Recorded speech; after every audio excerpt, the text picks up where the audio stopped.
Everybody in the mainstream media has been talking about how we are no longer going to have a recession. In fact, the recession has been canceled. So far, there's no evidence of a recession. We don't expect recessions, particularly in the US or really elsewhere. But the data would suggest they are completely wrong. In fact, I think we will go into a recession very soon, and it's not going to be a soft landing. It's going to be a hard landing, potentially even a financial crisis. So I know a lot of you are asking yourself, okay, George, well, when do you think we will go into this recession? Well, let me be very precise. I think there's a 95.3% chance that we go into a recession by October 1st. How's that for being specific? You're not going to see that on any other YouTube channel, but I'm going to tell you how I'm coming to that conclusion in 3 simple, fast steps. Step number 1, let's go over how the U.S. economy actually works. And it is true, this is an oversimplified version, but it helps you understand the concepts that we'll be talking about within this video. Okay, it all starts with the consumer. You guys have heard many, many times that the U.S. economy is 70% consumption. So on the left, we have some of the stores or the consumer shops. We'll call it Home Depot, Target, Walmart. And on the right, we've got some services, bar, cafe, lawyer, accountant. You guys get the idea. But we also have the banking system. The banking system is extending credit to the consumer, and we have asset prices, as you know, very important to the U.S. economy, along with government spending. More on that in just a moment. But we also have to realize that we don't produce much stuff in the United States. So all the stuff the consumer is buying at Home Depot, Target, Walmart, coming from places like China, where they are sending us the stuff they produce, and we are sending them dollars. So let's assume for a moment that this current system is in a state of equilibrium, where the consumer is pretty much living paycheck to paycheck, which 61% of them are. More on that in step number 2. But they're basically getting paid from their employers, which are the places which they shop.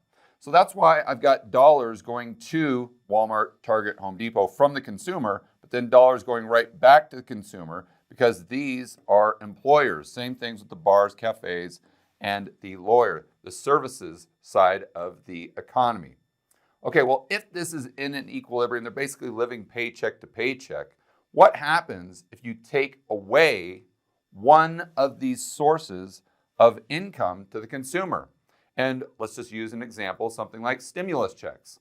And most of you will say, George, that's old news. Stimulus, that was like so 2021. Right, but what you're not thinking about is the expense side of the P&L. So you're just looking at the revenue. But what you have to remember is that there are a lot of expenses, such as student loans, that the consumer hasn't had to pay in 3 years. So effectively, that is like getting more and more free money from the government. And we see this in all these metrics, such as excess savings, when you compare how much savings the consumer has today versus what they had in 2019. So let's just go through a thought experiment where the amount of money going to the consumer decreases from your drunk, insolvent Uncle Sam. So if we have those dollars, poof, go away, well, what does that do to the entire system? All right, well, that means the consumer is going to have less money that they're going to be spending at the bar, cafe, lawyer. So we've got to delete that dollar. Well, that means that the bar, cafe, lawyer employs fewer people. So we've got to delete that dollar. Well, if they're employing fewer people, then that means the bank is going to have a harder time lending. There's less credit-worthy borrowers. So now all of a sudden, we delete that source of wealth, let's say. And because the consumer has a house, the equity of the house goes up. They sell it to another consumer, which represents more purchasing power. That's why we've got a dollar going down into this house and then right back to the consumer in aggregate total when they buy or when they sell. But if they're not getting that credit from the banks because the economy is starting to wobble, and it all started, remember, with not as much money coming in from the government, then There's not as much money going into the houses. There's not as much money going into the back pocket of the people that sell. Well, if that's the case, then the consumer's really going to be squeezed, and they're not going to have the money to spend at Home Depot, Target, Walmart. Therefore, these entities will have to lay off more of their workers, which are the consumers themselves. So this last dollar in the system goes away. And you can see this actually playing out in other statistics when you scratch beneath the surface, such as the youth unemployment rate in China skyrocketing up to 21%. So high, in fact, that they came out and said that they're no longer going to report the data. Why is it that their youth unemployment rate is so high? Because the manufacturing sector in their economy is crashing. Why? Is it because they don't want to produce as much stuff? They don't have the capacity? They don't have the workers? Absolutely not. It's because they don't have the demand coming in from places like the United States. So less stuff and therefore less dollars going into the global economy as well, which creates a feedback loop that goes right back to the United States and also impacts the US consumer. Whoa, time out. I know most of you are saying to yourself, okay, George, I get most of what you're saying, but that last bit where, I don't know, there's not many dollars going to China and somehow that impacts the United States and the US consumer, how do you figure? Okay, well, we've got to remember that the banking system in the United States is very important to the consumer. They need that constant source of credit.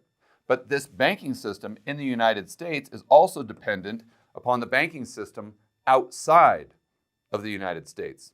We call this the Eurodollar system. I'm sure that term is very familiar to a lot of you. But if those banks in the Eurodollar system start to contract their credit, they start to freeze up, there's less dollar liquidity, that means that the global economy is going to have a significant problem, which will then impact the domestic banks in the United States, which will impact the average Joe and Jane consumer. That's how I'm connecting those dots. So the bottom line here is you can see that if we just have one leg of the stool start to wobble, such as the amount of purchasing power that's going from the government to the consumer, the whole entire house of cards can come crashing down. Step number 2. Now let's go over just some of the data that leads me to the conclusion that the United States is headed for a recession very soon. In fact, maybe October 1st. And this recession is going to be severe. It's not going to be a soft landing. It's going to be a hard landing, if not something even worse. First and foremost, let's go right over to CNBC. And they say 61% of Americans are living paycheck to paycheck, even though inflation is cooling down. So, to help you get your head around this, let's go over and break these numbers down by specific income group. So, they say low income workers have been hit the hardest by the price spikes, as you expect, particularly with food and other staples, since those expenses account for a bigger share of the budget. Roughly 3/4 of consumers earning less than $50,000 and 65% of those earning between 50 and 100,000 were living paycheck to paycheck. And this is as of June. I would argue that it's most likely a lot worse now. And this is based on Lending Club. But now's the point where I hope you're sitting down. And like I say on these videos all the time, it is officially stiff drink time because it's easy to understand how the poor and middle class is getting squeezed by the inflation, how their purchasing power is going down, they're living paycheck to paycheck. But it's not just the poor and middle class. This report goes on to say that of those making $100,000 or more, 45% of them say that they also are living paycheck to paycheck. So the point is, it's not just the poor and middle class that are struggling right now. Even the top income brackets are seeing their purchasing power evaporate as a result of what's happening in the economy. Speaking of what's happening in the economy that's leading to more and more Americans living paycheck to paycheck, let's go right over to the San Francisco Fed's website. This is a recent blog post from August 16th titled Excess No More. dwindling pandemic savings. Let's go straight down to their first chart because this pretty much says it all. Go all the way back to 2016 to today's date. This blue line represents the trend in the amount of savings. So prior to the cerveza sickness, this trend was going up just slightly. People were saving a little bit more money in aggregate total. But then as the stimulus checks came out, as you would imagine, and people didn't have to pay their rent and they didn't have to pay their student loan, et cetera, the amount that people had in savings skyrocketed way above trend. But look, right at the end of 2021, maybe the beginning of 2022, that number goes negative. And since then, Americans in aggregate total are saving a lot less than they were prior to 2020. So, why are they burning through their savings and why are more and more Americans living paycheck to paycheck? Well, we talked about this briefly a couple minutes ago, but here's a chart that gives you a visual of what we were referring to. And this is real average hourly wages. So everyone is saying on CNBC, Bloomberg, the mainstream financial media, all these talking heads that we're not going to have a recession because the consumer is resilient. Look at all the nominal wage gains that they have had since 2020. The unemployment rate is low, and therefore employers have to pay people more and more and more to get them to work. And this is good for the consumer. Well, it's not that good when you consider the rate of inflation. It's not just the nominal wage gains, it's the overall purchasing power that matters. Look at this chart, and you can see starting in, let's call it March of 2021, the real average hourly earnings, when you adjust for inflation, goes steeply negative. We're talking about negative 3.4%. And it remained negative all the way to March of 2023. And that's just because this is where the chart ends. I would assume if you took this out even further to where we are today in September of 2023, this red line would still be negative. Okay, let's go to another chart here. And we'll go back to 2008. And you see that in 2009, we had some significant real wage gains. Why? Because we actually had deflation. You guys remember back to 2009, it was either Q1 or Q2 where prices actually went down, not disinflation, but outright deflation. But since that time, even when you consider what happened here with negative real wage growth, and let's call it 2011, overall, the trend was up. And then, as you can imagine, it really spiked in 2020, very consistent with the first two charts. And look at what has happened since then. We'll call it March of 2021. I mean, we haven't seen anything like this as far as the reduction of purchasing power going back at least 15 plus years. We're seeing negative real wage growth in places like Australia, but also in Japan, in Europe, and to an extreme here in the United States. Oh, but wait, there is more. Remember, I talked about October 1st as being a specific date that you should be paying attention to. Why? Because this is when millions of Americans have to start paying their student loan once again.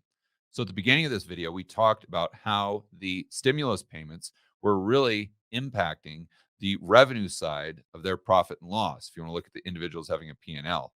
But we also have to consider the expense side. A lot of them did not have to pay rent. Now they're probably having to pay rent now, but they still don't have to pay their student loan. So as of September, that interest is starting to accrue again. And starting October 1st, they have to start making payments. So let's dive into the numbers and see how many Americans this actually impacts. According to Forbes magazine, roughly 43 million Americans have student loans. Okay, well, let's see how that breaks down. In fact, I'm going to ask you, the viewer, a quick question. How many of those Americans, those 43 million Americans, do you think are making their payments right now? 10 million? Maybe 15 million? Try 500,000. You heard right. Out of the 43 million Americans that have student loan debt, only 500,000 400,000 are making their payments right now. So think about that. What is going to happen October 1st?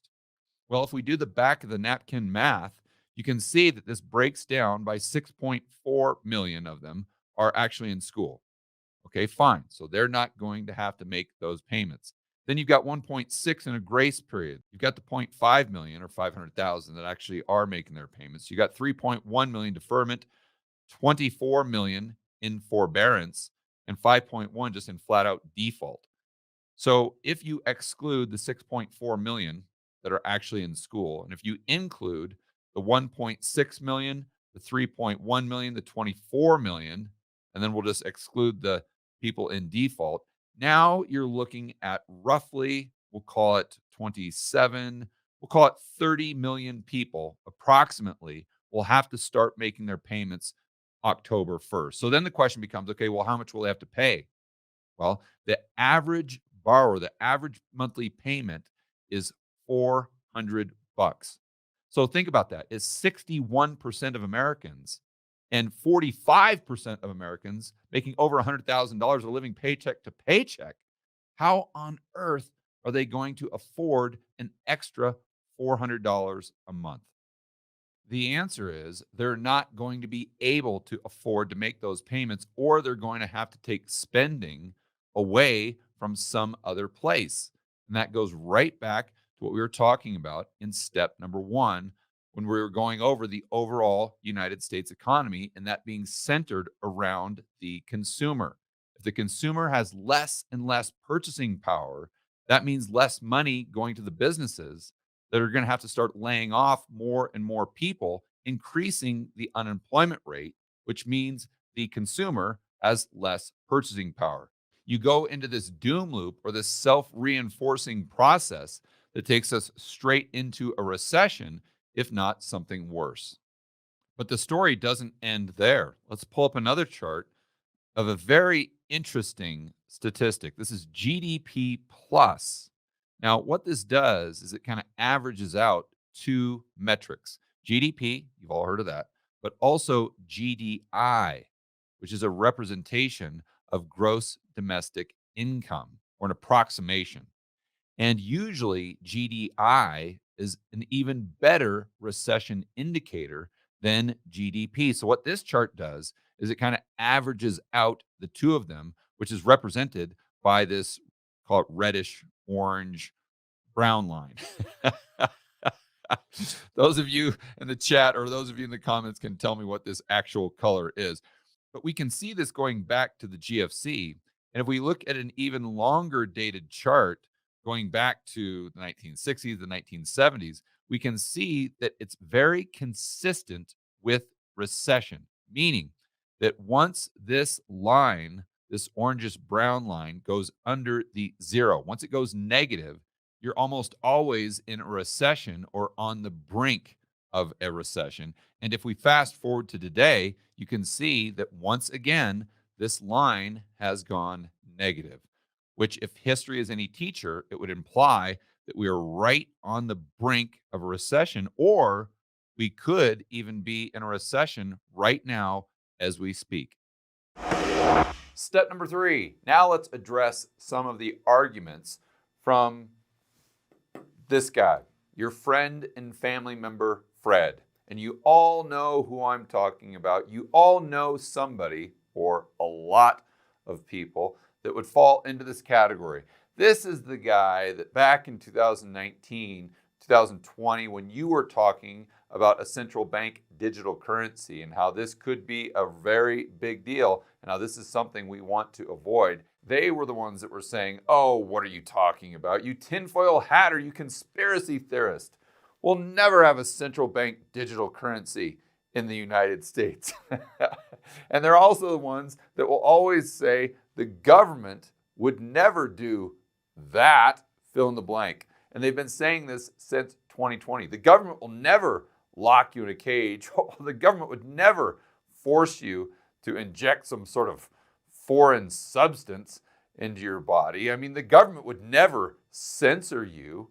The government would never try to claim that people who were always right were spreading misinformation and disinformation.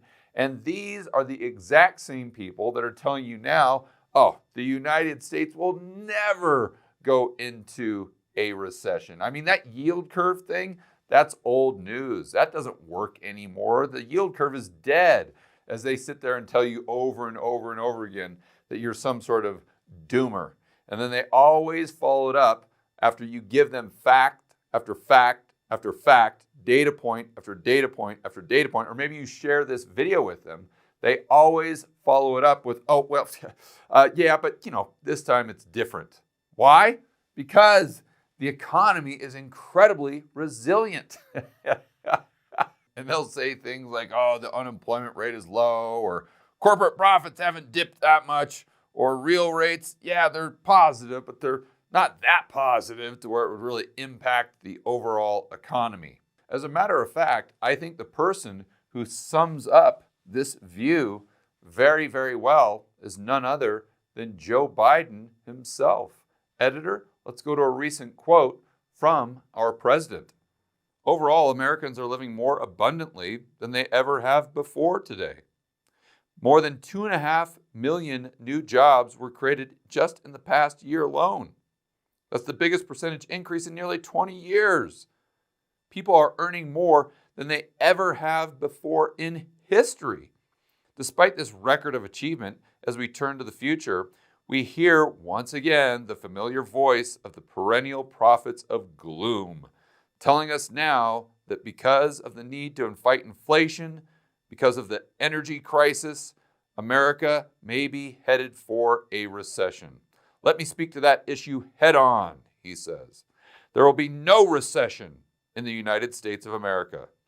And I'd like to emphasize where he said there will be no recession in the United States. Now, maybe some of you caught what I was doing right there. You see, that quote, or part of a speech, was not from Joe Biden. That was from President Richard Nixon when he was addressing the country in January of 1974. And I would like to point out that the United States officially went into a recession in November of 1973. So as the president was saying that we will not go into a recession, we were actually in a recession. And oh, by the way, the yield curve was inverted back then, just like it's inverted today. History might not repeat, but it sure does rhyme. For more content that'll help you build wealth and thrive in a world of out-of-control central banks and big governments, check out this playlist right here, and I will see you on the next video.